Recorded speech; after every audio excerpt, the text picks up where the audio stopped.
Round 3 of the ChampCar iRacing series in 2024, and the continuing roster of tracks and vehicles brings us to the Renault Clio Cup car at Laguna Seca. Not a circuit that is on the ChampCar Endurance Series this year, but nonetheless a very, very popular and very well-known racing circuit.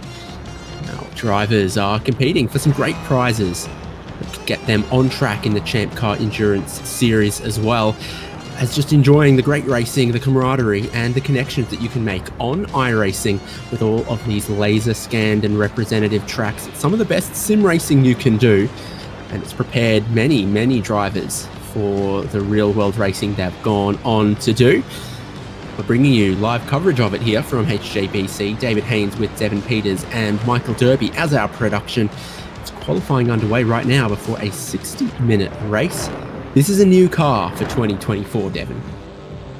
Yeah, and it looks like the front-wheel drive squad is out in force. We've got some names we haven't seen a ton of up at the front. Today we've got Cameron Martineau and Tim Wire, James O'Brien, all set in fast ones. But as usual, we're also seeing Colin Lounsbury up near the front. He's currently sitting in second place. 2 races, 2 wins for him. He'll be looking to make it 3 in a row tonight. 2 of 12 championship races for the year completed. Paul Darling leads the way in the championship, but is nowhere to be seen here at Monterey, California. Fair bit of brake dust up in the air, and you see some of the ChampCar teams that love to race with us here on iRacing, like Drivetrainer Motorsports here, sandwiching Colin Lounsbury, who pulls out of the way. With just a few minutes left on this session, Cameron Martineau, though, remains top of the table. Yeah, Martineau's looking quick in that Kurt Busch-inspired livery, I'd say. 36.5 in qualifying here. Puts him nearly the fastest lap we've seen all day. We saw one quicker in the practice session. And he really seems to have mastered the art of getting this little Clio around, which, as we see from the driver ahead of him, that's J.R. Cabrera running wide. It's a tricky thing to do. I think Ian Giebler has a bit of a handle on it at the moment, seeing he's on for a decent lap, potentially a little toe assisted. He's up behind Tim Wire here as well as they come over the crest and into the most famous, most memorable, most photogenic piece of this racetrack, the corkscrew, where you immediately drop away multiple stories down the hill and back around towards the start-finish straight. It looks like it's still going well for Ian Giebler, but he reached the maximum of how far a draft toe was going to take him up behind Tim Wire. Yeah, this will be a quick one. Let's see what he does across the line. He's going to carry that draft all the way up. These cars are pretty momentum-y. And he puts in a quick one after all. 36.8 is what I'm seeing, which gives him 4th place outright. 3rd place even. And yeah, these cars are pretty momentum based, and even though they're shaped like a bean, the draft doesn't make a huge difference. It definitely has an effect, but it's not as overpowering as we see in some of the other cars we got in the series. Of course, the ChampCar iRacing series features 4 different makes. We've got the GR86, the Miata, the Clio, and the Ford Mustang 500S. And scratch that, it's 5 makes, because we also have the GT4 class making its debut this season, along with the Clios. So whoever wins the ChampCar iRacing series this season is going to be a master of many different disciplines, I gotta think.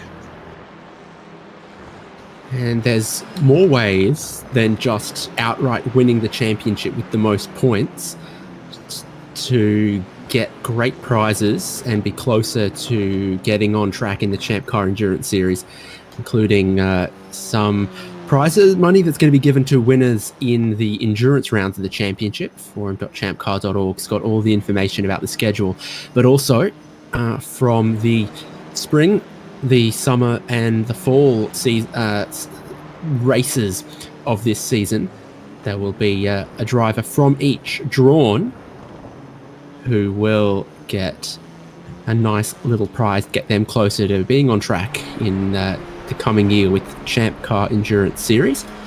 So are we seeing from the qualifying at the moment. Conditions, I think, just reaching the top of their temperatures before it will begin to cool off a little later on, but still Martineau on top with a couple of tenths from Lounsbury, Giebler, Tim Wire, James O'Brien. Otis Adams, Johnny Sartorelli, they're on the pit lane, not on track. Christian Peeler is on track. Sean Sirota and Simon Fower, the other drivers completing the top 10, are not on track right now as the checkered flag waves. Yeah, we're seeing the last few drivers pushing away. This is the 17 car that we're following along with, I believe.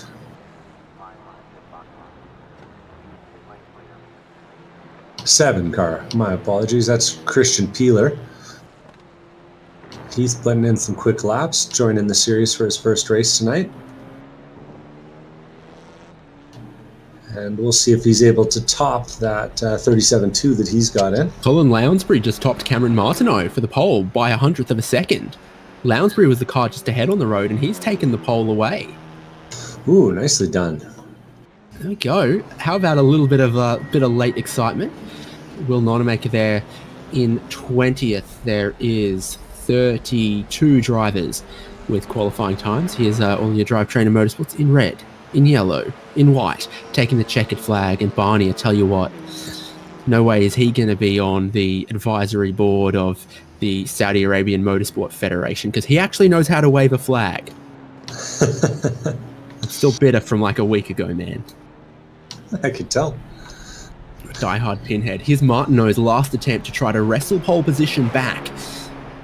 Needs 100th of a second, and he doesn't get it. He falls 1/10 short. He needed a 36.586, and he got a 36.706. It was mighty, mighty close, but it brings an end to qualifying and brings them all with their focus on towards the race start. They're all going to need to use the pit lane during this 1 hour race coming up, and they're going to need to use it maybe more than once. It's a challenging pit entry, challenging pit exit, and of course it's a car that we've seen races very close, but passing can be a little challenging. So it should be entertaining viewing.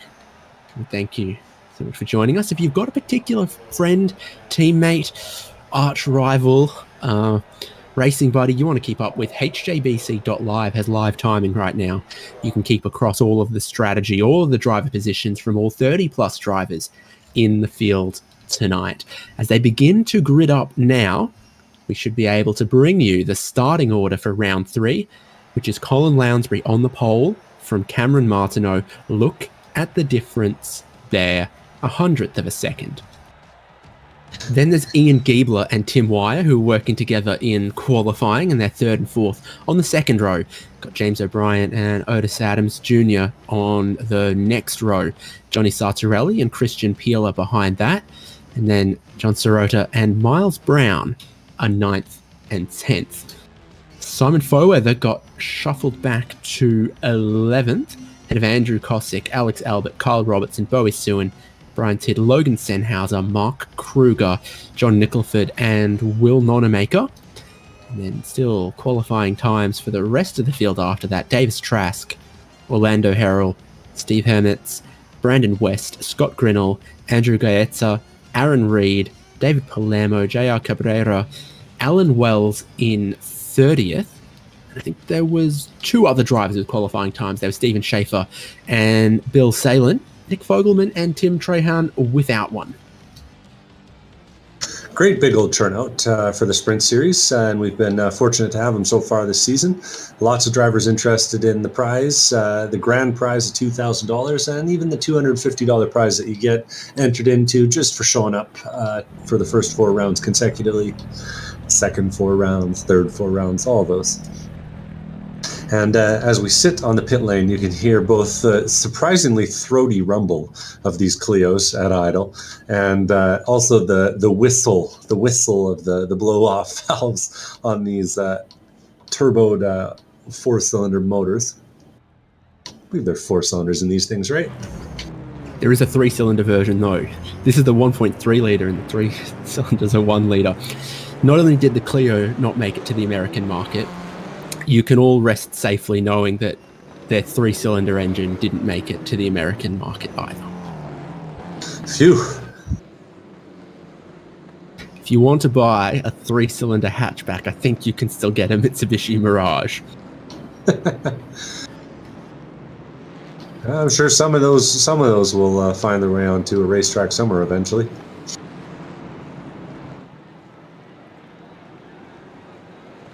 So we're getting another look around the circuit. It's a relatively short lap.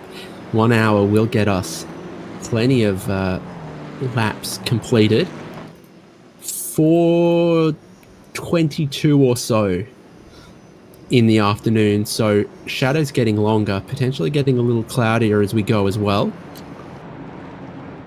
For those of you hoping for a spot of rain from these clouds, unfortunately these cars aren't quite ready for that yet, but we'll hope to see some rain later in the season.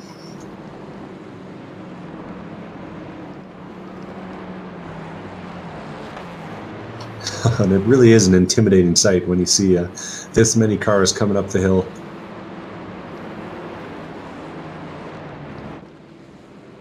And then the corkscrew, of course. Best spectator spot, most challenging corner, most feared corner, and definitely most photographed corner. Maybe from that angle right there. Yeah, I could watch that for a while. Pace car driver is woeing them up a little bit. Hello. And then he'll head to the pit entry, and it is Colin Lounsbury in the orange machine who'll have the inside line and the pole position from Cameron Martineau.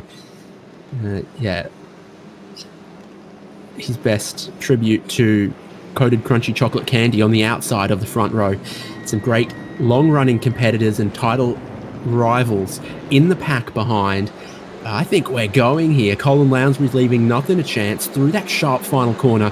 He goes pedal to the metal and sends us racing for 1 hour at Laguna Seca in the ChampCar iRacing Series for 2024 Round 3. Cold tyres for all as they head downhill into the Andretti hairpin. You will see plenty of little lockups from these machines as the inside tyre gets light on the turn-in.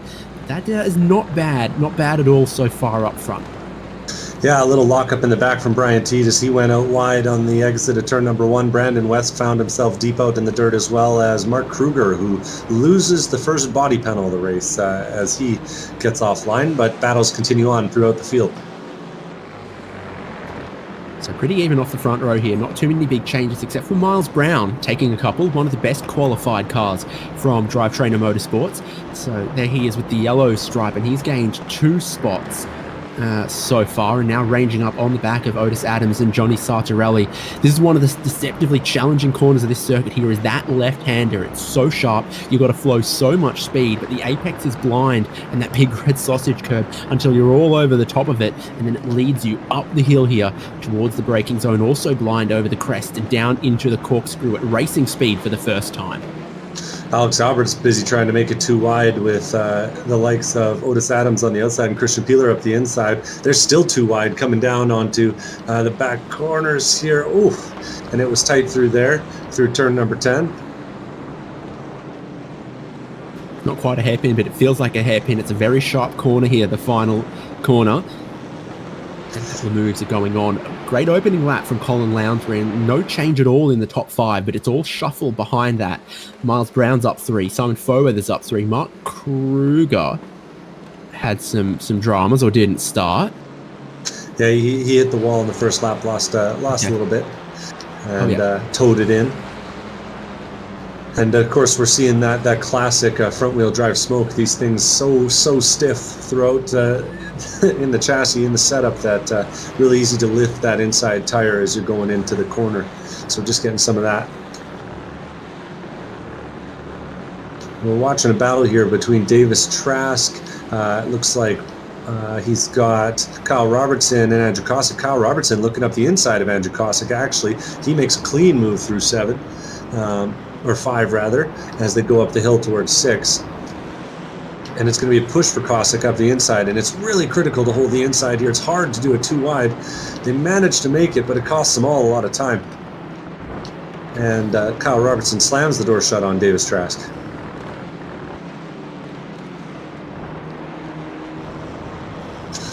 Deep in the field, we got another couple of guys battling. That looks like Steven Schaefer and JR Cabrera trying to do the 2-wide thing up the hill as well. We'll see as things sort out and they're heading into the corkscrew. Always safer to do this part of the track 1 wide. We're seeing why. It's hard to nail the line when you can't see the track in front of you.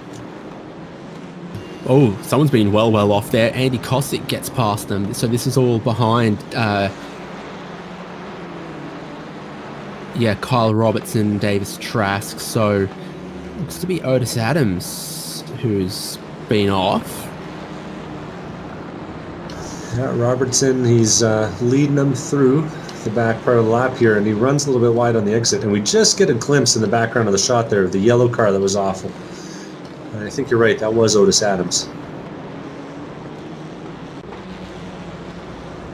Rejoined safely though now, and he's actually back and putting pressure on the likes of Andy Kosick. Meanwhile, at the front, we're seeing the battle between Cameron Martineau and Colin Lounsbury. They showed themselves the class of the field in qualifying, and they're continuing to put on a little display here. Nearly 10 car lengths back to Ian Giebler, just over 2 seconds.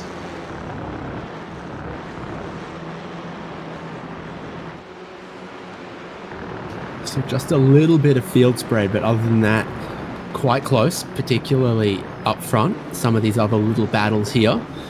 Giebler and Wire worked together in qualifying, working together in the race, trying to get away from James O'Brien in 5th. He's got some hard charges behind him in the shape of Brown and Foweather, who've both gained spots. Foweather's got the right livery on because it is Michelin slick tyres on these Clio Cup cars.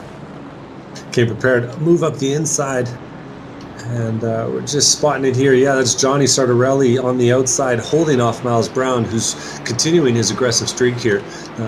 Up 3 spots from the start of the race and looking to make it 4.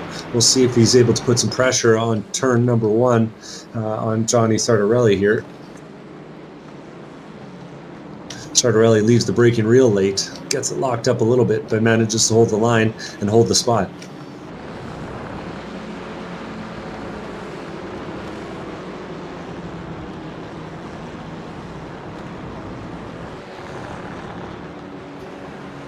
I was told Laguna Seca was Spanish for dry lake, but there's definitely some water in that one there. Yeah, it's said to have some of the best views in racing. No one's accusing them of having the best neighbours, though. Yeah, I think you got that one. Sorry, you and I should be whispering so we don't upset them. Yeah, you're right. You're right.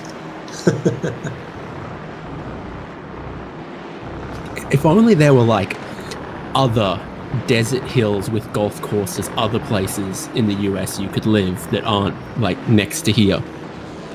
I didn't know there was a Sandy Hills like desert shortage, but here we are. Following along still with that battle between Sartorelli and Miles Brown. Brown's really putting on the pressure. Last time by, he made a move going into the final corner. We'll see if he does it again. He does. Sticks it up the inside, and this time holds it at the apex. And I think he might even get the run here. We'll see. Oh, they're making contact. And they separate it. There's a couple little hellos happening through the fields. Simon Foe at the back there as well. He's lost a spot or two. Alex Albert, Shinserada have gone through. Kyle Robertson's in behind them, so action everywhere you look right now. Yeah, we got, looks like John Serrata's going to get up the inside of Alex Albert, who ran it a little wide under brakes. We're seeing him come back, though, going into 3, and he's going to hold it. Oh, it's really tough to do. And those matching liveries between Foweather and Serrata makes me think that they're working together a little bit. They're definitely putting pressure on Alex Albert here. I think it's coincidence that one of them's yellow and blue and the other one's yellow and blue, and also Alex Albert is yellow and blue, and we're going to head 3 wide. Foweather down the inside, and then a little bit of contact to Alex Albert, who was 3 wide on the outside. Kyle Robertson gets his nose chopped off as well. And Alex Albert knows the secret to saving a spinning front-wheel drive car. He just slammed the gas and got it out of there. If in doubt, flat out. This is, once again, Johnny Sartorelli with Miles Brown, who is all over his rear bumper here through this section of the course where it's tough to pass. You're looking for the big braking zones, like into the final corner, like down into the Andretti hairpin, like into the corkscrew if you're very, very, very brave, and potentially a little bit mind poisoned by watching too many highlights from ChampCar in the 90s. Yeah, absolutely. Miles Brown actually had the position on the exit of turn number 1 last time by, but lost the spot to Sartorelli going into 5. And the two of them carry on. They're driving past the likes of Will Nonamaker's coming out of the pits. Actually, I think that's Wayne. Either way, the two of them are carrying on, doing some lapping. No, that's Will. You're right. Oh, we changed it so you wouldn't get confused. Just for you, my friend.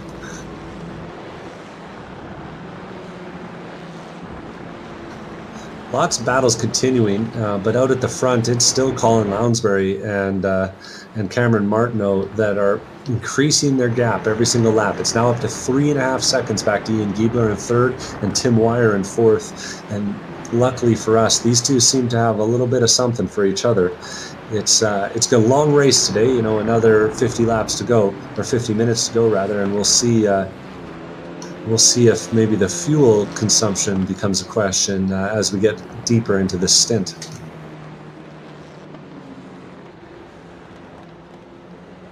That will be the next big question mark once some of these battles start to settle out a little bit, if indeed they ever will. I'm not convinced on that one. Giebler has pulled away. Tim Wire has dropped back. James O'Brien's up into 4th. So Wire has had a mistake somewhere, dropped away from Giebler, dropped back. Yeah, just looking into it, it looks like Giebler Wire actually picked up a slowdown on the exit of turn number, the last turn, 10, I guess, and yeah, because of that slowdown, he had to give up some time on the front straightaway, which led James O'Brien by. I think James O'Brien caught Tim Wire out a little bit that time too with his braking spot, and now Tim Wire is joining our battle between Sartorelli and Brown. He's next under the pump in this group here. Christian Peeler also catching them as one of the quickest cars on track last lap, though that honour truly belongs to Cameron Martineau, who I think also has the fastest lap of the race full stop with the 1:36.215.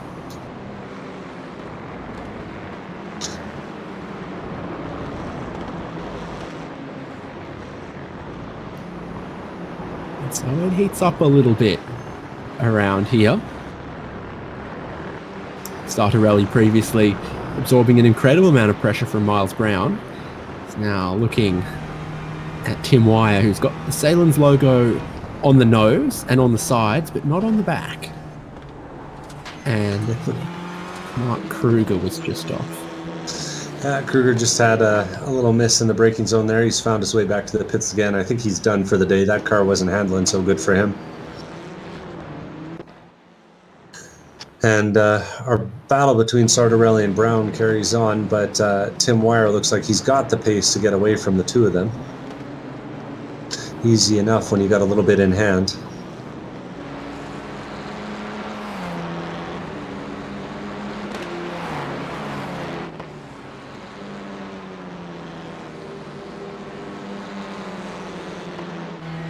You see Wire just able to do it a little bit better, dragging that front tire. And now we're watching the battle between Simon Foweather.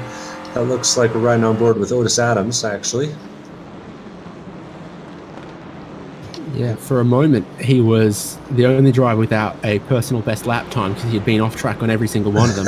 One was a little more adventurous than the other. Maybe he picked up a slowdown or two. So he qualified well. But now he's back in this fight. And we'll see exactly how he goes about some of these passes. He's got a lot of speed, but I just don't think this is a car that makes it that easy to pass. And behind Bowie Sue and Alex Albert, Simon Foweather around here. Yeah, unfortunately, with the way the rules are written, these things get a rear brake valve rather than a biaser, and so you can't quite get as much rear brake as I think you'd like to have in them to get them really kind of backing into the corners. I'm going to head down to AutoZone and ask for a biaser. See if that's the technical name of a proportioning valve, adjustable proportioning valve. The biaser, if I understand correctly, a biaser will change. Ooh, speaking of, a little bit of contact on the biaser there. Otis Adams just gave Bowie Soon a bit of a punt off camera, but they're keeping things busy. But if I understand correctly, a biaser will let you decide. It will split the brake pressure front and rear, whereas the valve will keep the same pressure on the front, but allow you to decide how much goes to the rear without changing how much is going to the front. I'm not fancy enough to have one of those either way. This is the gap for the race lead, and it's just 0.3 of a second, both of them near identical pace a lap ago, between Colin Lounsbury, who's leading and has led from pole position, and Cameron Martineau, who started alongside him on the front row of the grid. There was only 100th of a second between them in qualifying, and Colin Lounsbury pipped it very late in the session. Spread out a little bit more over the top of the hill, and there is some big elevation change around here as well. Not as much as there is around Mount Panorama Bathurst, but still quite a lot.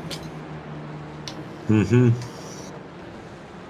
Yeah, 5.5 stories, about 80 feet down the corkscrew, and plenty of change all the way through the rest of it.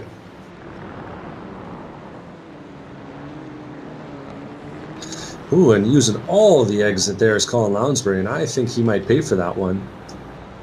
He might look like he's weaving, but I actually wonder if he's trying to get to the inside so he can give back a slowdown. I think what we've actually seen a couple of times is people get a slowdown at the corkscrew. They think, oh, I can just ease off a little bit and give this up. They get to the start-finish line. It hasn't gone away, and they're going, I need to get rid of this before the next braking zone. I've seen that happen a little bit. They're pretty strong on it, cutting the course at the corkscrew. So got spicy, got close between the leaders once again.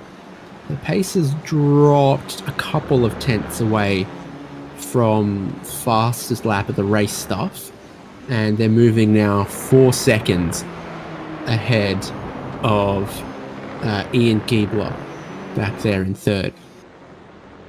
Yeah, so far, it must be said, we're pretty early, but despite the fact that there's a lot of smoking tires going into corners, big amount of sausage curb there for Martineau. These tires seem to be handling themselves pretty well. Not seeing a ton of evidence of overheating. I'm seeing a little bit of evidence of some very localized overheating. I'll be real with you.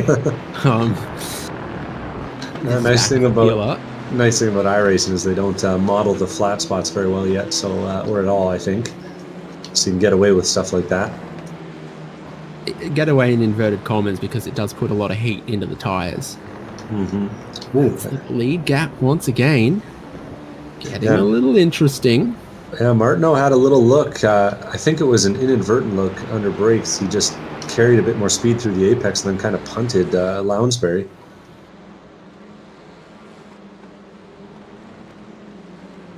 These two are really putting on a front-wheel drive show. Now, Martineau says that his favorite car is the GR86, but he's doing a pretty good job with the Clios here today. Is his spirit animal the green M&M? I'm gonna have to go with yes. I'm hearing from our producer that the green M&M's name is Boots. So that makes sense. There's a different story there that I think you're unaware of, Devin. Maybe some other time. 0.4 of a second still between them. Giebler caught a little on the last lap, by a bit over a second actually, the way that they went back and forth. So he's still in the picture. This doesn't seem like a car where we're going to get massive gaps all through the field, because when someone's quicker, they're half a second quicker. They're not 2 seconds quicker. And then you go back to James O'Brien, Tim Wire, Johnny Sartorelli and Christian Peel are both having some unique lines into the corkscrew, getting in pretty hot there. Let's Miles Brown get close. And then Kyle Robertson and Gene Serrata complete the top 10 at the moment. Okay. Colin Lounsbury hits the pit lane. Cameron Martineau carries on. What else are we going to see at pit entry this time around? Ooh. We're going to see Ian Giebler make a mess of it. He's got a damaged car from third place. Yeah, Ian Giebler got that all kinds of wrong. We're going to see it here. He's hitting the brakes, touches the dirt, and just sticks it in the wall. You are not Alexander Rossi, my friend. And that is not a Honda Civic. So that's going to cost him a lot of time, as evidenced by the fact he's behind Sartorelli and Tim Wire.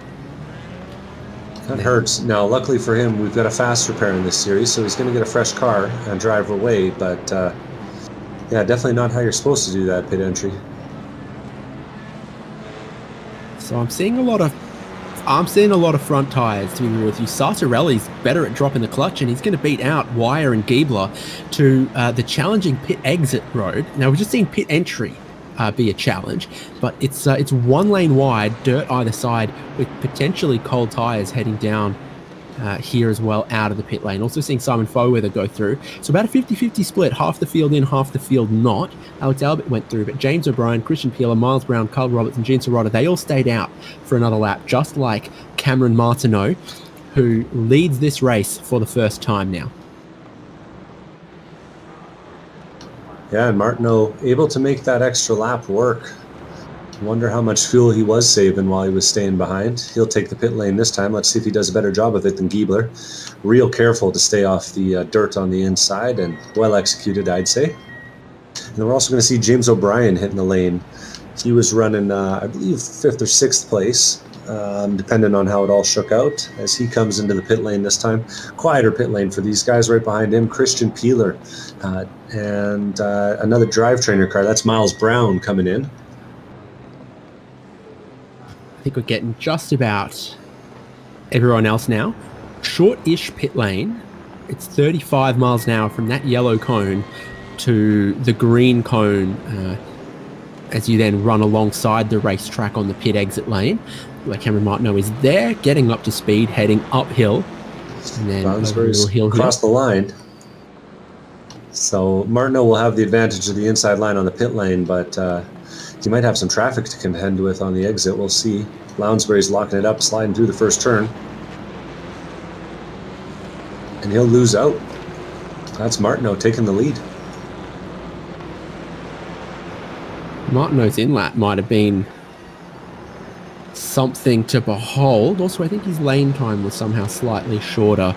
I think there's a little trick with getting these cars out of the pit box as well. Some seem to really, really bog down, struggle to get going in first gear up to 35 miles an hour, where some others seem to maybe get a little bit of wheel spin and get going a lot quicker. It's a racing sequential box in these as well, I think. A little tricky. It's a bit of traffic at the moment for Martineau. Lounsbury in orange, the second car back, is his main rival. Oh, he's got to look out through the corkscrew. Oof. That's Andrew Guada. Or Guada? Too many syllable consonants in a row, but he got it a little bit loose at the top of the hill and spun that thing all the way around. He manages to avoid any contact and get away safely. Comes Sartorelli and Brown. They've both been through the pit lane. They've been through a lap apart, but they are inseparable in battle today at Laguna Seca. Sartorelli just ahead of Brown at the moment. There's one driver who hasn't stopped yet. Orlando Harrell is heading to pit entry. 1 lap longer than your race leader, 2 laps longer than some of the others. Can I just put it out there? If you've got a car that'll do 1 hour and 50 minutes on fuel, please put Orlando Harrell in it, because he'll make it do 2 hours. He had a little dent that you see just got popped out there, so he's used his fast repair. Maybe you'd want to save it in your back pocket if you only had a tiny little bit of damage. Save it for a much, much rainier day. Tim Wire up the inside of Otis Adams here into turn number 1, and Otis gets a California spec into the hairpin there. Yeah, he's hanging 10, I'd say, on the outside of that one.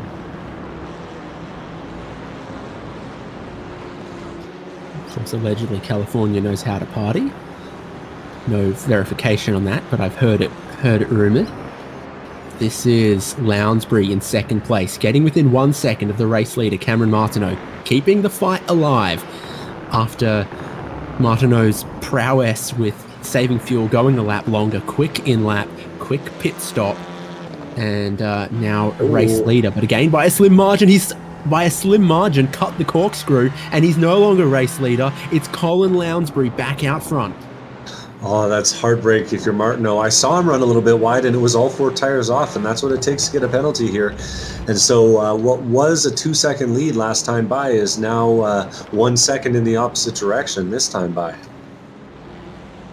He's still got it. Look at the tap of the brake paddle there. It's very difficult to clear that slowdown if you don't get on top of it quickly. And now it sees Colin Lounsbury from 1 second behind the race lead to way out in front. Super costly mistake from Martineau, who I think was pushing to try to stay ahead of the draft range, but he pushed a little too hard, had a bit of a wobble, had to counter steer into it at the corkscrew, and that saw him just end up all 4 tires wrong side of the white line. Yeah, really easy to do around here, no matter the car. Checking back in on Miles Brown and Johnny Sartorelli. It's Johnny Sartorelli and now Christian Peeler we're following. He's running around the outside of some lap traffic. That's JR Cabrera on his outside. And Peeler's actually chasing down Andrew Cossack, who's traded in his usual blue mint for a purple mint on the Clio here. Cossack's having a decent race for himself. I don't think he is, because he's been through the pit lane twice and he's a lap down to... I thought he was running in 5th or in 3rd, but no, that's 26th. Go on, you keep saying nice things about him, though. He'll prefer that. He's got a real nice looking car usually. You know what it was? He changed the color. You got to go back to the blue. I disagree. I only want to see him dancing in the purple rain. That's suitable for California. He does a good job staying out of the way. Gets well and truly offline for Christian Peeler as he comes through. And Peeler's got his sight set forward, giving us a battle for the back of the top, or the last step of the podium, is Peeler as he tries to chase down O'Brien, who's up ahead in a similarly colored car. So this is 3rd and 4th that you spot here. So Brian up into 3rd place. We need to get some of those IMSA number plates out here for all the lap traffic these guys are going through. I'm having a hard time keeping track of which ones are on the lead lap and which ones aren't. I think I spend 3/4 of my time looking at the timing screen. And then I think that's how I do it. Some other drivers that have gained pretty well through the first round of pit stops, Miles Brown and Kyle Robertson. So I think the Drivetrainer Motorsports guys have really banged their heads together about how to do that, and they've gained some spots. There's Giebler 7th ahead of Robertson in 8th. One of the biggest gainers of the race so far is actually Davis Trask, who's down in 14th place, but up 7 spots since the start. He's holding off the likes of Bowie Suin behind. The two of them were pretty close at the start of this lap, and it looks like Bowie Suin's going to try and make his way back up onto the rear bumper. Oh, and behind them, we heard it on the speakers there, John Nicholford is running just behind them. He got 2 tires, maybe even 3 off the track on the exit. Either way, Suin's still trying to find his way up to Trask, and it looks like Trask might just have enough to get away from it. Going back just a little bit, we've got Aaron Reed, who's another big gainer on the race. He's got no company right now, but he's up 10 spots since the start, 27th all the way up to 17th. So quality race from him, and his Club Ohio rep is growing. Now I'm seeing plenty of car paints that have been taken from the front page of most popular on Trading Paints. I do believe that's the Martineau Reed connection. That's why you've got some various decades of Renault Sport liveries going on likewise.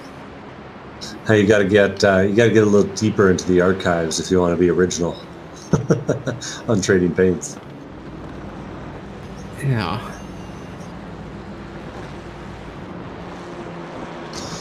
Ooh, and we're seeing a little battle here between that's Alex Albert on that's a lapped car. ahead of him, Andrew. And Albert's going to be trying to find his way around. Albert's currently running in 12th place with a pretty solid gap to other cars ahead, about 5 seconds between him and Otis Adams as he cleanly executes that move up the inside of the corkscrew.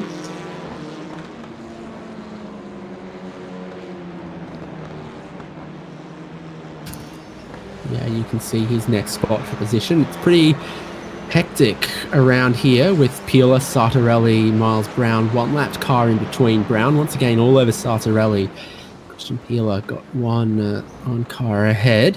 So now Sartorelli will get down the inside there. Oh! Brown locks up, and he locks up the fronts, and he runs on so deep. One of the things I keep hearing is that if you lock up one of the front tires, you need to get so far out of the brake before you can get back on the pressure to unlock the front tires. Once they're locked, so difficult to get them rotating again.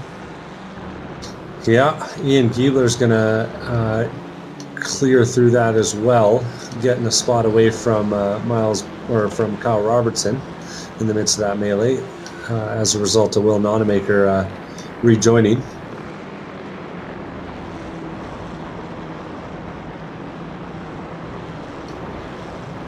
Yeah, it's still busy out there, even though the gaps are starting to grow. There's one gap that isn't growing, and it's the gap for the lead right now between Colin Lounsbury and Cameron Martineau. Back down under 1.6 seconds here. Martineau's been just chipping a couple tenths away from Colin Lounsbury's lead. And I think on this lap, they're going to cross the start-finish line, and we're going to see an even bigger little advantage, if that's even a comparison to be made. Martineau just working his way back towards the race lead, but they're now 14 seconds clear of third place. A lot of that based on Ian Giebler's pit entry. Yeah, shame for Giebler, but the two of them have been keeping each other honest out here at the front, that's for sure. They've honestly been running some real quick laps. Last time by, Martineau ran a 36.5, which... No draft either. Yeah, 36.562, no draft, and that would have been good for pole in qualifying. Oh, and they're 3 wide deeper in the field. This is where Ian Giebler is. This is where Gene Sirota is, and this is Ian Giebler getting past Simon Foweather, I think. His drive back through the field. So you've got Sirota, Giebler, Foweather, all for position here. On board now with Giebler hunting down Sirota. Fast right-hander here. Without a big braking zone, I think it's tough to get this front-wheel drive car to turn into a fast corner like that. The braking zones here into the slower corners, when you're on the brake, the weight shifts forward, the thing gets very loose, it wants to turn in. But the really quick corners, it's more of an art to finesse the front axle to turn in, like here as well. And to do it precisely. I've got some intel for you. John Sirota, who's running that yellow and blue car ahead, is known to run a 2009 Honda Civic SI in real-world competition. Ooh, and they're coming past a lap or coming back on the track. But yeah, I got to think that that's got to give you some transferable skills when you get into the Clio. Yeah, if you've got the Civic set up just as pointy, for sure, that's what it is. See Otis take a little excursion there in the background of the shot. He's still pushing away, running 11th place right now. And they're 2 wide coming down the front straight. That's Simon Foweather up the inside of Giebler. Gee, I wonder how many revs Giebler's giving it before he shifts. He did seem to lose out a bit there. He's missing something. Yeah, very precise power band on these cars. Oh, 6,000.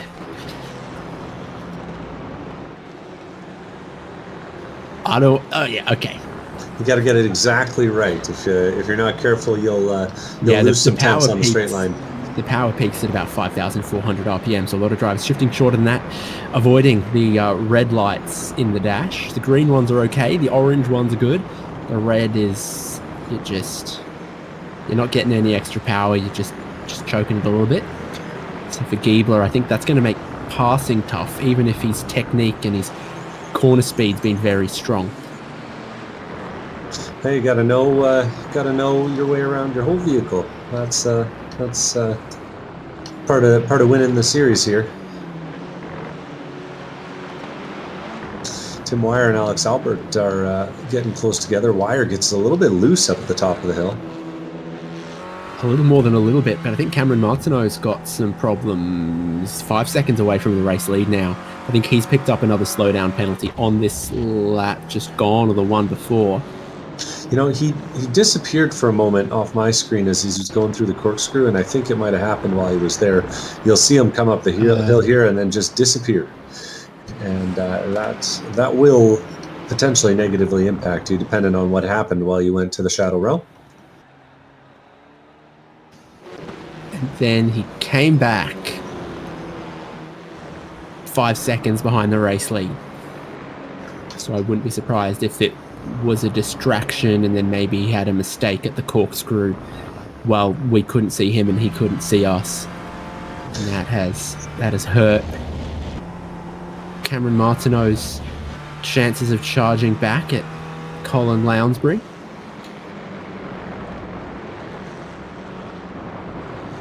John Sirota, Simon Fower, Ian Giebler, Otis Adams Jr.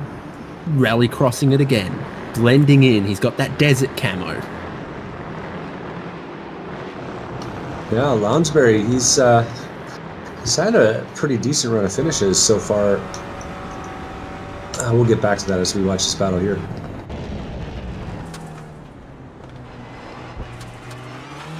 We're watching along from point of view of Otis and now Giebler as he follows along behind the two cars ahead, Simon Fowa there, John Sirota. And Sirota's under a lot of pressure right now from Fowa there.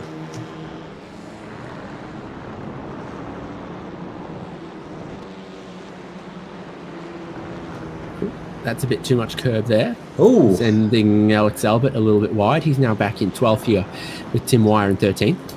Another big moment for Cameron Martineau going into turn number 1. He found himself deep in the gravel as he got the braking a little bit wrong. Had some of that lockup we heard about, and that'll have cost him another few seconds. I'd say he's about 8 seconds back of the leader now. Lounsbury having to navigate some traffic, but if he just keeps things consistent and smooth, it's going to be hard for Lounsbury to make up, Martineau to make up all the ground. Oh, a little bit of a punt there for Nick Fogelman, a lapper who he's going by.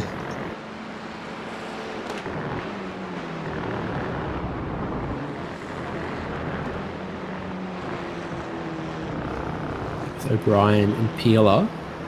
Last lap was 0.3 quicker from Peeler. He's right up behind O'Brien right now into the corkscrew. Less traffic yet for these guys than your race leader has been encountering, but it probably means you're only 3-4 laps away from that being your fate as well in these positions. Headlight flash is a bit underwhelming in this car. This is now Sirota and Fowa, the side-by-side. Giebler and Adams behind and running it out a little bit wide there. Fowa is going to lose out, shot back across onto the racing line. Advantage Gene Sirota, at least for a corner or two. Otis Adams diving into the pit lane in the back of the shot. We'll keep with the battle though.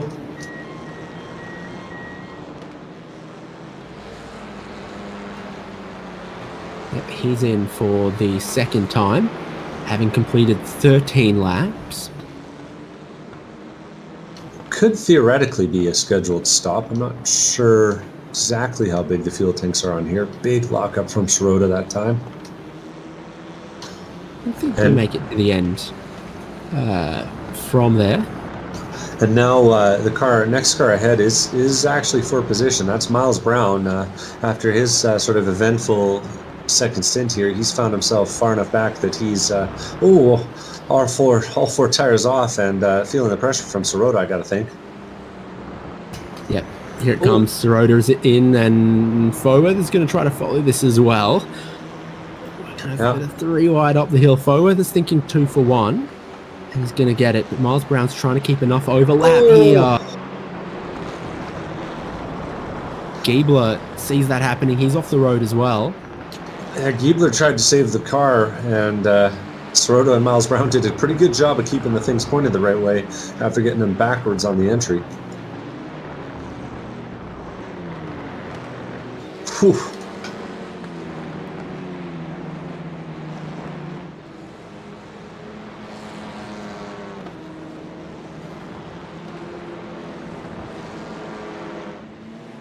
Oh, and Colin Lounsbury.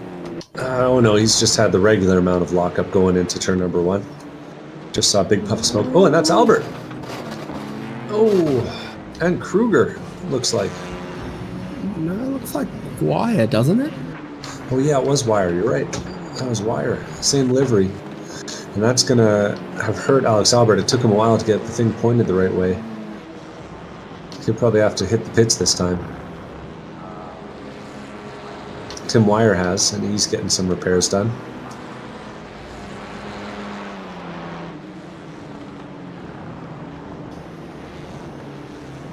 Will be the final stop for these drivers this time now. So yeah, Albert's on the lane, Wire's on the lane. We already saw Otis Adams through. The battle for third place is getting a little warmer. Christian Peeler now right on the rear bumper of James O'Brien, starting to put some pressure on him. Gets a good run out of that turn number 5 there. 6 at the bottom of the hill. And getting closer and closer.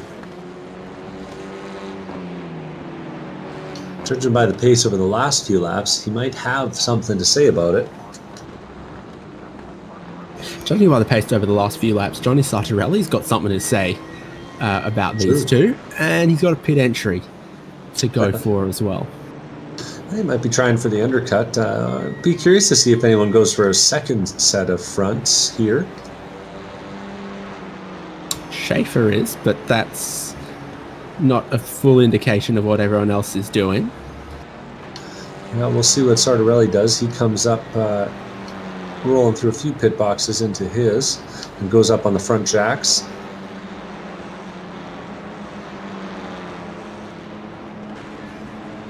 Back out on track, Christian Peeler is still right on the rear bumper of James O'Brien.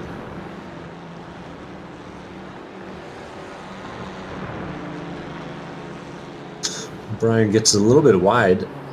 Peeler's got another run, but doesn't seem to be interested in using it just yet.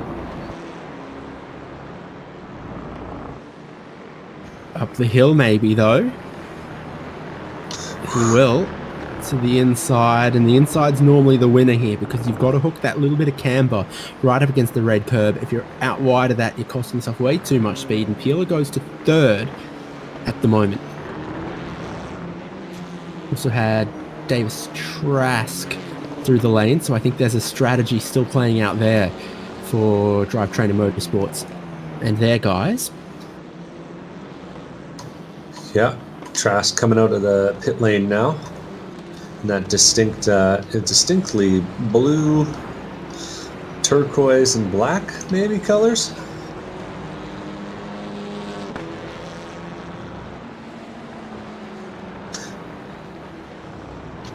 So Colin Lounsbury has one more stop to make. He leads the race by 8 seconds over Cameron Martineau, who's had just a few little errors creep in and cost him some time. Peeler and O'Brien, 3rd and 4th there. Simon Foweather is hitting from where he was.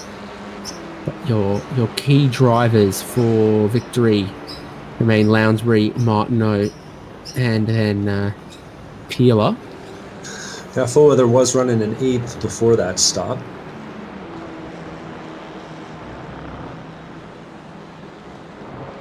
We'll see where he comes out.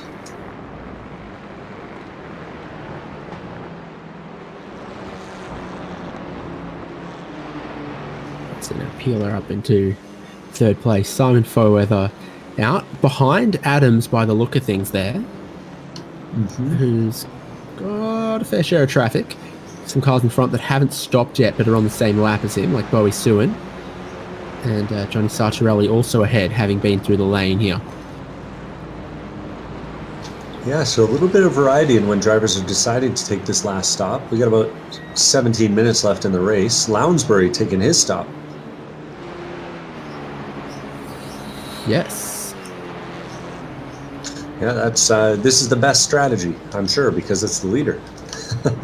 We'll see how it plays That's out. what Martineau does, and Martineau disappeared for a second, but carries on and now back into the race lead until they make their final stop. Pretty important one for Lounsbury right now, as he's not one hand on the trophy, but he's inching towards it. Well, it'll be a good showing for Martineau as he pulls away from his pit stop. It'll be a good showing for him. 15th last time out, finished 20th. Far cry from the stranglehold he seemed to have on this race with his pace. Martineau will be trying desperately to put in some fast ones here.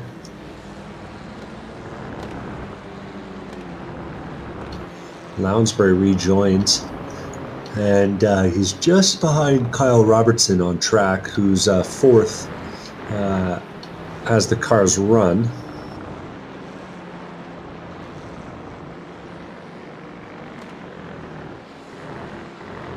So still a handful of drivers we're waiting on or expecting another stop from. The highest running to have made a second stop is Colin Lounsbury, then Sartorelli, then Otis Adams and Simon Foweather, who are working their way through a little bit of traffic here as well. Yeah, two of them are getting... Oh, Foweather's way wide. He had to gather that one up. I thought he was going to go way off the track. Still expecting that Martineau will be second after he makes his stop.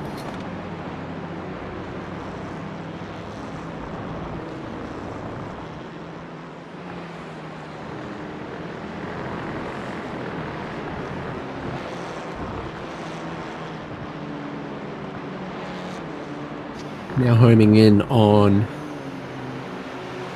Bowie Suin, who hasn't made a second stop. Ian Giebler's in the lane for a second stop. Otis is now trying to make a move. Really holding that inside line. Hard to make it work, though, around here. You really want to make it into this final corner. We'll see if he's got it. He's looking left, looking right, and stays in line in the braking zone. All these shenanigans are getting Foweather closer to the battle, though. He's trying to squeak to the inside here. But he doesn't have what Bowie Suin has in a straight line, it seems. There's Giebler rejoining the race and will be in this battle with Adams Jr. Oh! And Foweather. There you go, a little bit of a lock-up. Solves the problem and the headache for Otis Adams. Temporarily, at least. Oh, and they're going to be too wide. Otis is going to hold the run, and on the outside goes Simon Foweather, the master of the 2-for-1. Always sneaking around when you least expect it is Simon.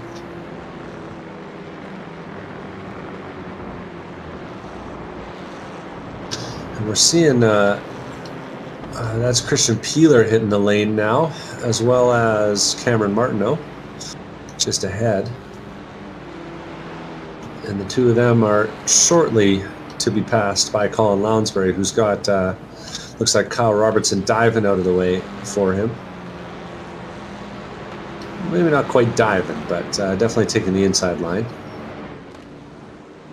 Either way, Martineau rolls away, and he's going to have a solid 10 seconds. Ooh, Martineau even has to take a little bit of evasive action around J.R. Cabrera. I think Cabrera forgot how to turn off the pit lane speed limiter there.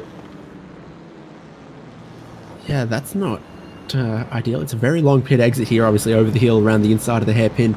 Martineau comes back out. And he's about 10 seconds behind Colin Lounsbury at the moment, but still ahead of Sartorelli, Peeler, Giebler, some of the other drivers that he'd need to be worried about. Still might need to worry about James O'Brien. It's been a good little battle pack just sitting here at the back of the top 10. Simon Foweather involved in that. He just took a spot past the lap car there, actually. That was Scott Grinnell behind. But just behind Grinnell, we've got Jean Sirota, who's making the move up the inside now, and Bowie Suin hot on his heels. And so what was 2 battles of 2 between Otis Foweather and Suin, and is going to be soon 4. A 4-way battle here. And that's that looks like Peeler? Nope, not Peeler. O'Brien in the pit lane. People are gonna wonder about your literacy at some point. I just spend too much time looking at all the cool cars driving around on the track to look at that timing screen, you know.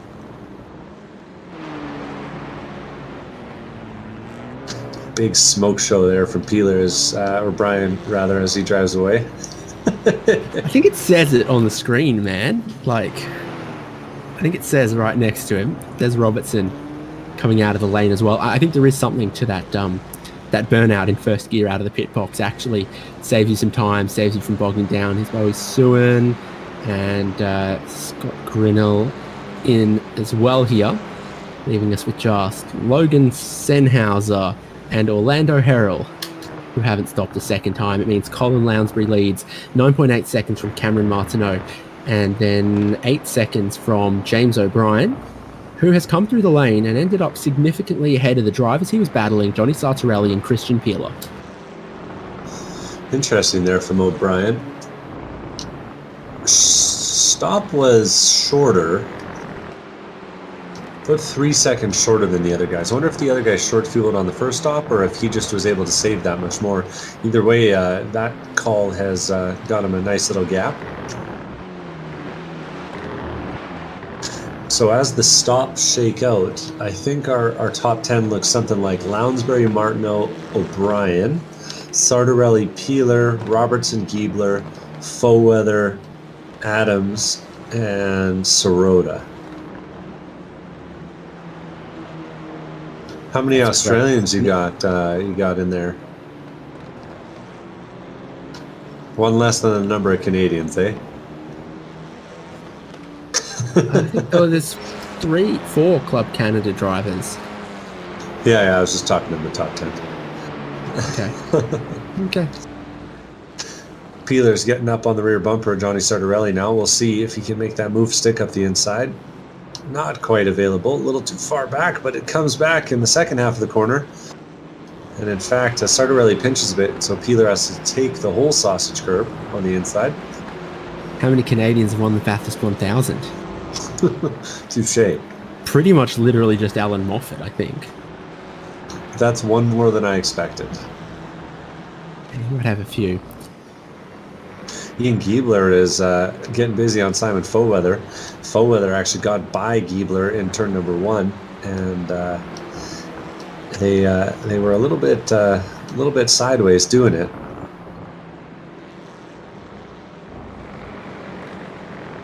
We'll see if they decide to get back together again, or if Foweather's going to be able to drive off into the distance on this one.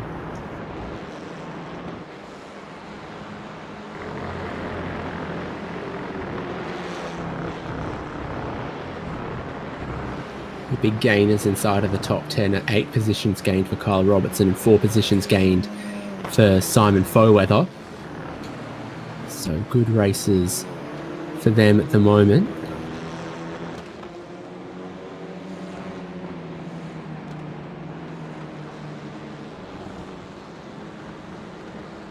Foweather does seem to have a little something here.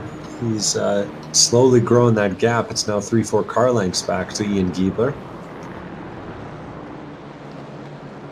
Ooh, then just as I say that, they both run a little bit wide. Not sure, I guess that must be the racing line out there for how many tire tracks it's got. Yeah, I don't think it's fully optimal, but it has been popular. It sounds just about right for a race in a bunch of Clios. Orlando Harrell's going to be the last driver to stop as he's in now. 7 minutes 40 left on the clock, and it's in search of his gang there, who look to be wearing jeans.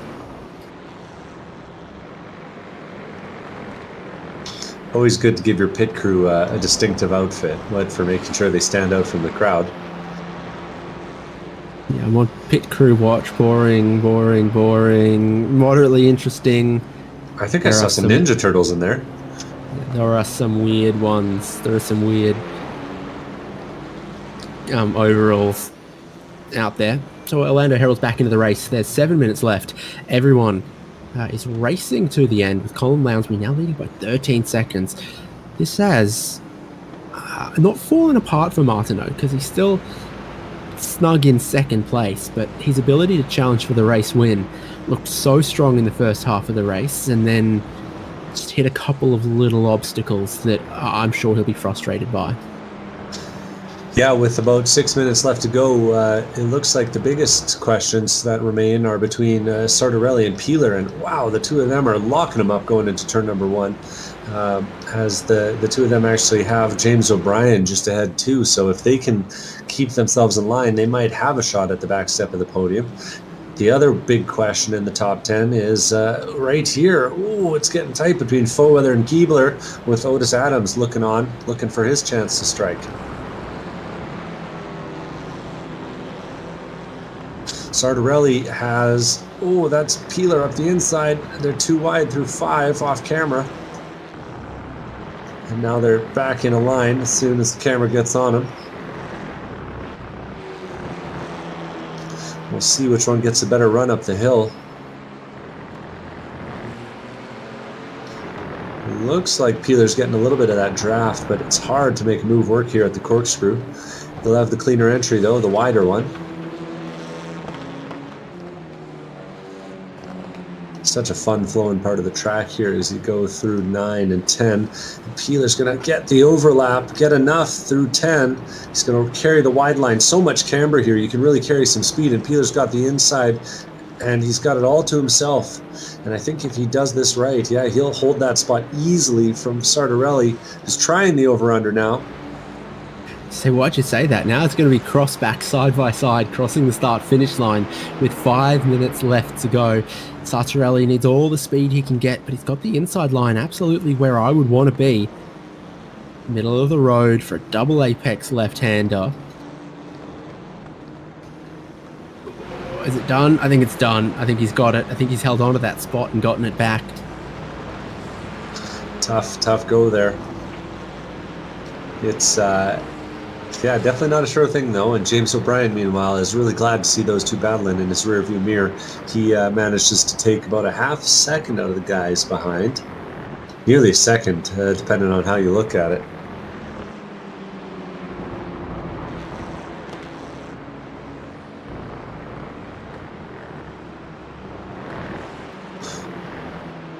We'll keep our eyes on this one.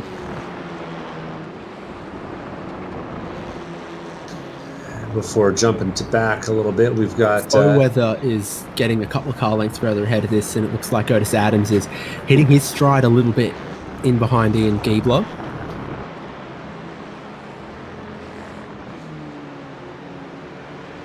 Yeah, Otis is starting to put more pressure on. Seems like he realizes we're getting down to the end here. He wants to have his shot at 7th place there.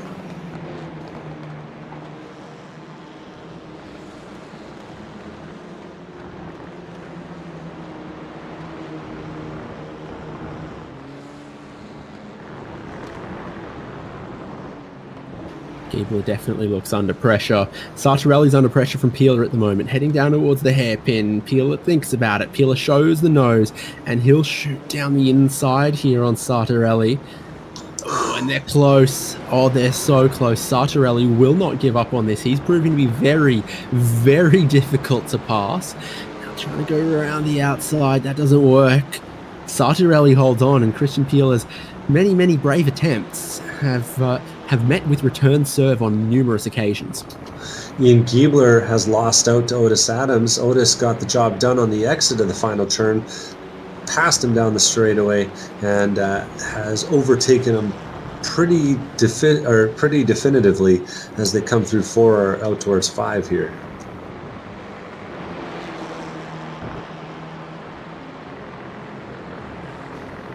Again, up the hill.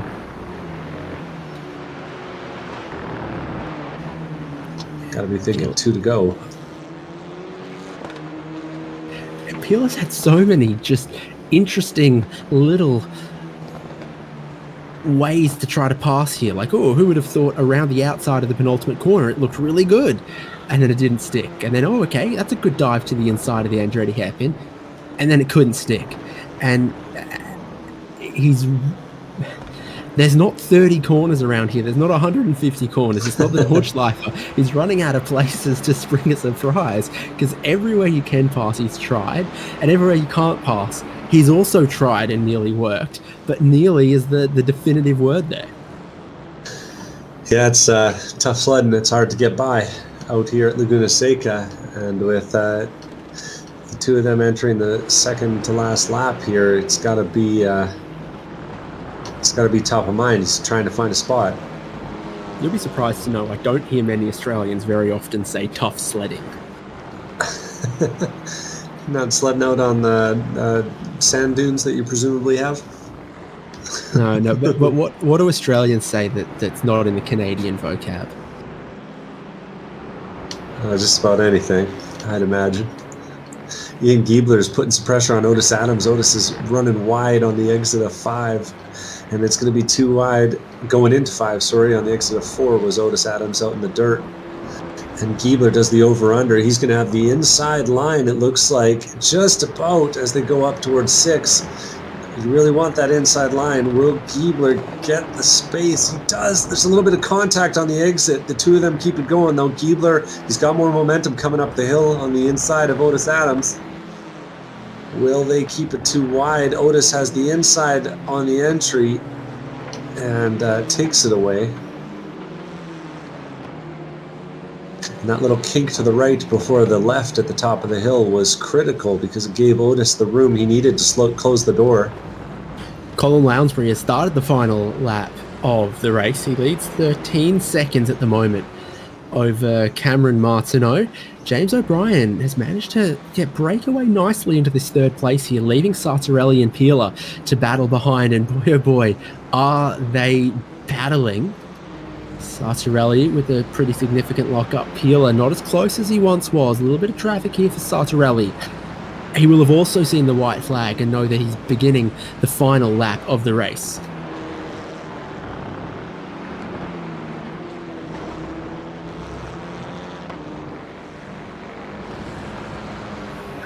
Adams is ahead of Giebler, Bosoon, and Alex Albert. About a second apart. Miles Brown, John Nicholford, Logan Senhauser are also battling through the field, and we've got 30-plus cars still running with positions to be settled and points paying well down into the field, and you never know when you might need a couple. But Colin Lounsbury, he's about done on this victory tour. One more corner for him, qualified on pole, and he stole it by a tiny margin, 100th of a second. It was so back and forth early on, but then he's been mistake-free, he's been worry-free, and he breaks Paul Darling's winning streak to win round 3 of the ChampCar iRacing Series 2024 at Laguna Seca. Martineau and James O'Brien are going to be 2nd and 3rd, but Sartorelli and Pila have just changed paint in the penultimate corner. Sartorelli stays ahead. Pila tried to go around the outside, I think, once more, and unless Sartorelli runs out of fuel, Pila has tried every option and come up short. Ian Giebler and Otis Adams is nearly finished, with Otis having a few car lengths coming into the final turn. Ian Giebler runs it nicely, runs it wide, but I don't think it's going to be quite enough, and Otis Adams is going to hold on for 8th place at the line.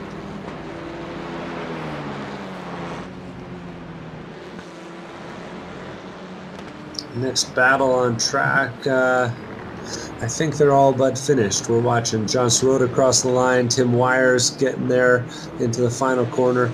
Davis Trask is running his way through the final turn as well. He's got Steven Schaefer ahead, but that's a lapped car giving him space, is Schaefer.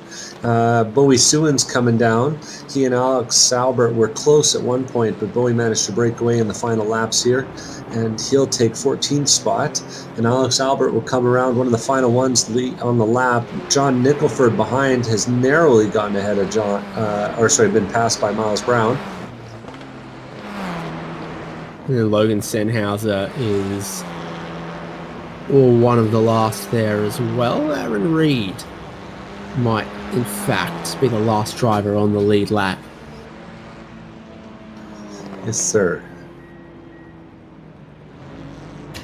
That's everyone. Colin Lounsbury with the win from Cameron Martineau, James O'Brien, Sartorelli, and Peeler.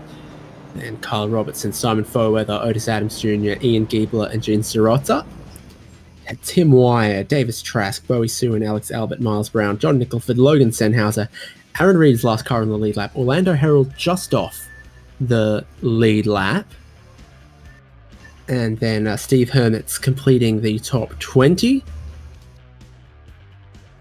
And then next was Brian Tidd, Andrew Cosick, Brandon West, Stephen Schaefer, Scott Grinnell, Will Nonamaker, Andrew Goetzer, Alan Wells, Bill Salen, J.R. Cabrera, Nick Fogelman, Mark Kruger, David Palermo, and Tim Trahan. Great race note there today. Should we interview first and spin the wheel second, or the other way around? Let's give it a spin if we can, because I think the folks want to hear who won the final prize from last season's Best Be Here Club. That's right. The ChampCar iRacing Series has prizes for not just the fastest drivers out there, but also the most reliable ones. So if you show up for 4 consecutive rounds, that's rounds 1 to 4, rounds 5 to 9, and rounds 10, no, that can't be right, 5 to 8, and 10 to 12, 9 to 12, oh my God, 4 consecutive rounds, you will get entered into a draw for 250 champ bucks applied to your ChampCar account. English. He teaches them maths. Luckily, I don't teach them wheel spinning. And we've got a number of drivers that were eligible from the last season who are up for a prize draw. I believe the list includes Josh Soto, Ian Giebler, Davis Trask, Kyle Robertson, Mark Kruger, and Tim Wire. And I think they're all here today. So hopefully they're listening into the broadcast. And we've got them up on our very high-tech wheel-a-majig. And yeah, so here we go. So for the drivers who did the 4 consecutive final races of last season, you can see the names on the wheel. Spin that wheel. And we're about to find out who's about to bag themselves 200 ChampCar box. It's Kyle Robertson. There we go. We know him and his teammates love to watch along, so they'll be very delighted to hear that he's got a little prize coming his way. Yeah, there you go. He's also racing with us today, so he'll be well pleased with that. Let's move on. Who's standing by, Devon? I've got James O'Brien, a 3rd place finish there for James. And it looked for a moment like you were going to have a bit of a battle with Johnny Sartorelli and Christian Peeler, but you managed to find an extra gear there in the final stint. Yeah, I kept looking behind me and just try to stay clean. I knew they were faster than me, but I kind of try to just be consistent all the time and not make any mistakes. And I kind of won out at the end. I saw them battling with each other and just wanted them to keep that up until the end, and it paid off. Consistency definitely showed out there. What's the secret to driving a Clio fast? I don't know. I just bought this car before the race started and hoped I could figure it out, and I did, I guess. Must have been those years and years of iRacing experience, right? Yeah, I think this is my 15th year on here now. Well, good stuff, and a good finish for you. I think, if I'm doing my math correct, I think that's your best finish of the season. Yeah, I was hoping for better at Spa, but all hell let loose on the first turn and kind of just had to recover there. And I missed the first race, I believe. So just trying to get my team some ChampCar bucks, Treasure Coast Miatas, try to help them out with some expenses in the future. So hopefully I can keep this up. Absolutely. I was going to say, you folks building that car? No, Treasure Coast Miata is already racing. Oh yeah, they took me on as kind of like a fourth driver, Wes and the team. They've had the cars for probably longer than I could think about even racing in ChampCar. They seem to be like the go-to Miata guys in the Southeast. At least in Florida, I know that people are coming up and asking for parts during the races from Wes and the team. So it's pretty cool. Car's real reliable and not the fastest, but again, consistency pays off with that. Just keeping it on track and not making any mistakes and do pretty well. Well, good stuff, and I think a good foundation to build on. Absolutely. We got the GR86 coming up next at Silverstone, as well as the endurance race. You going to bring out the rest of the Treasure Coast boys for the enduro round? I don't know if any of them have iRacing. I might find somebody else that wants to help out, though. I'm kind of like the lone duck when it comes to iRacing stuff, but I really enjoy it. Maybe I'll have to just watch that one on the sidelines. Well, here's hoping you can find a teammate. Great race, great result. Anyone you need to thank tonight? All the boys there on that team. My other team that I race with on here, Private Label and Ethica, the sponsors that I typically race for on the NASCAR side. But everybody watching, and ChampCar, it's an awesome series. I love racing in it in real life. Cheers. Thank you, sir. Next step up the podium, Cameron Martineau, who was on the front row of the grid, racing right up front. What did I just read happened? You dropped back a little bit. Oh yeah. Thanks, David. For sure. I caught out of the first stop. I had a few second lead over Colin and got a slow down there, which put me behind him.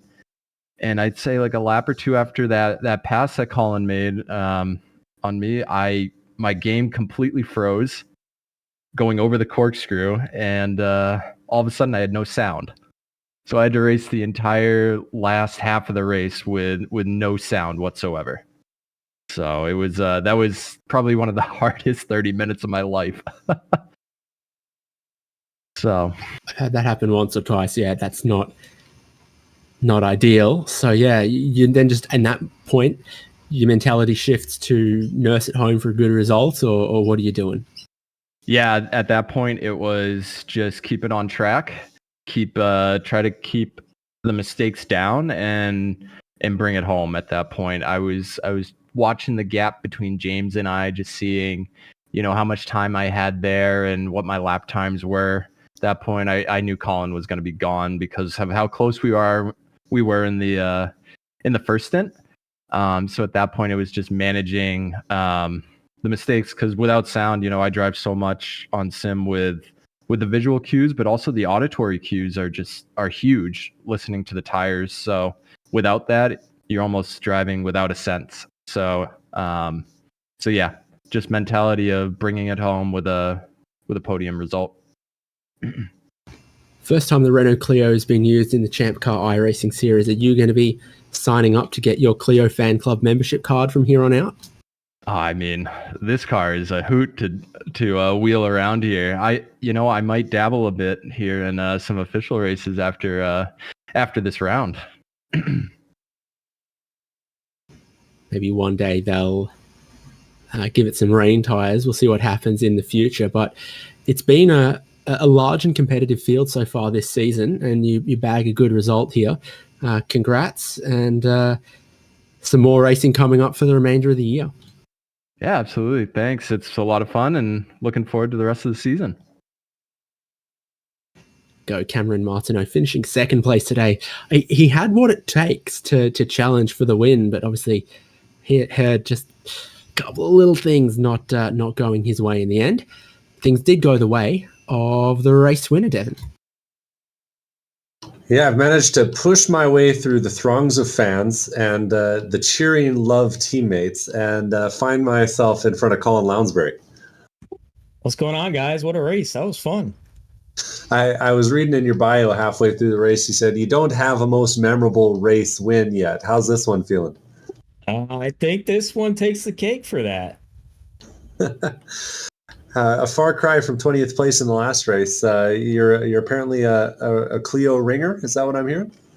It took me a while to get it figured out. I went to school after Cameron kicked all our butts last week in the practice race, and He did a great job keeping up. The first stint of this one had some technical difficulties, and I was able to pull away. But kudos to him for keeping me honest in that first stint and making it a really good race and giving me some motivation to go to school over the weekend after I got my butt kicked last week. Good stuff. Well, it looked like it was going to be a pretty busy race for you there, but then once things sorted out, it was pretty calm. What were you thinking in that last stint?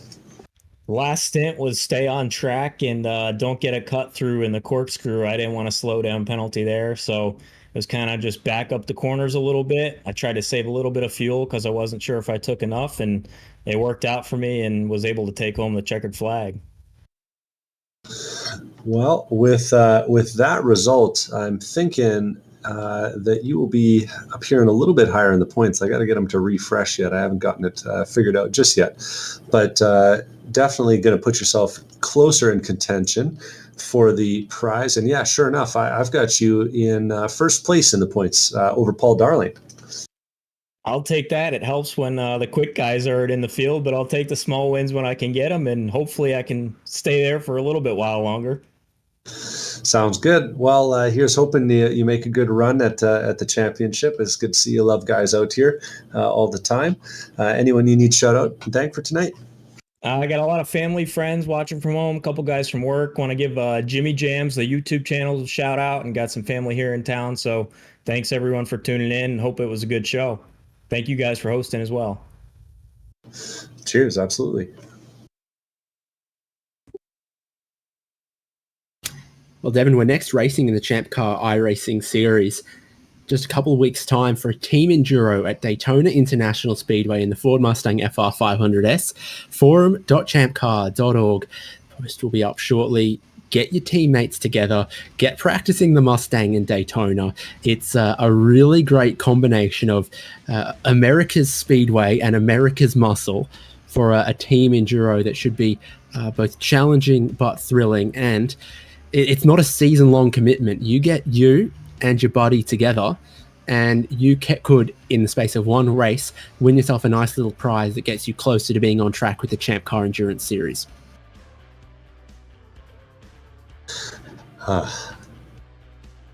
Did that sound good?